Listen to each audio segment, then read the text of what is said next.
नशामुक्ती व मधुमेहमुक्ती भारत अभियान. आमच्या अभियानात सामील व्हा आणि भारताला नशामुक्त आणि मधुमेहमुक्त बनवण्यात सहकार्य करा. आमचे products: नशामुक्ती herbal spray, मधुमेहमुक्ती अँटॉक्स T, रोगमुक्ती अँटॉक्स T आणि शिशुरक्षा अँटॉक्स टी. अधिक माहितीसाठी संपर्क डॉक्टर विलास कावडे, 9421 72 71 48.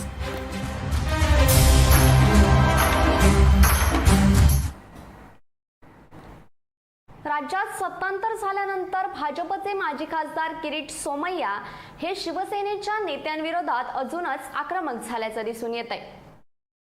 शिवसेना नेते आणि माजी परिवहन मंत्री अनिल परब यांच्या दापोलीतील रिसॉर्टवर हातोडा पडणार असल्याचं सूचक ट्विट किरीट सोमय्या यांनी केलंय. रिसॉर्टच्या बांधकाम प्रकरणी पर्यावरण मंत्रालयाकडे पाठपुरावा सुरू असल्याचं सोमय्या यांनी म्हटलंय.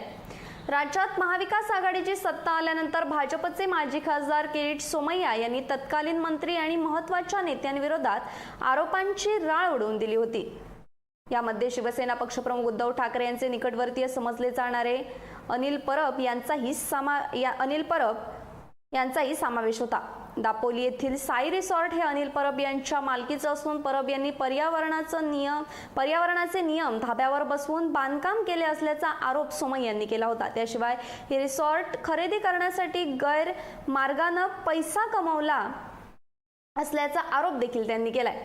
किरीट सोमय्या यांनी आज सकाळी ट्विट करून अनिल परब यांच्या दापोलीतील रिसॉर्ट प्रकरणात पर्यावरण मंत्रालयाकडे पाठपुरावा सुरू असल्याचं सांगितलं. येत्या 2 ते 4 दिवसात रिसॉर्ट पाडण्याचा अंतिम आदेश अपेक्षित असल्याचं सोमय्या यांनी सांगितलंय.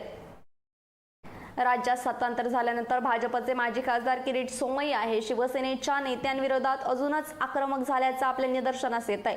शिवसेनेचे नेते आणि माजी परिवहन मंत्री अनिल परब यांच्या दापोलीतील रिसॉर्टवर हातोडा पडणार असल्याचं सूचक ट्विट किरीट सोमय्या यांनी केलंय.